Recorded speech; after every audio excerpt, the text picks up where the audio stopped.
Yeah, so I ended up throwing it up on my website, but sound energy policy ends energy poverty, and that's it. And I kind of reorganized that from lessons given to me by Dr. Scott Tinker at the University of Texas at Austin with the Switch Energy Alliance.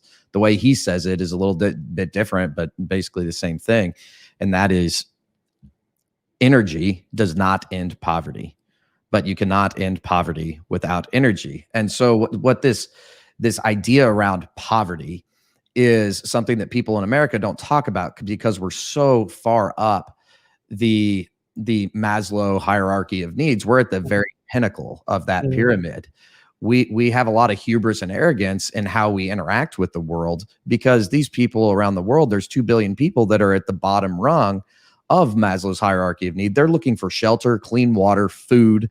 They're dealing with malnourishment and all these other issues. And so what people are very surprised to learn when I give speeches and talk at universities is that at the United Nations itself,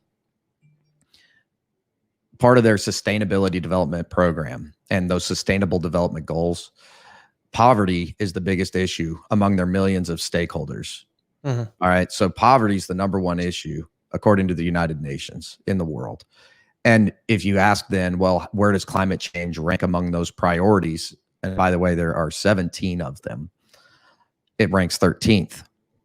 And so here in the United States, on a lot of your podcasts, a lot of the podcasts that I've been on, and of course I'm passionate about energy policy, we tend to gravitate toward climate change as the thing that we're talking about, as well as if you listen to at least our leadership, they tell us this is an existential threat, which really implies that they think the world's going to end and everybody's going to die and it's going to burn up and all this, Armageddon stuff, when that's just not the case.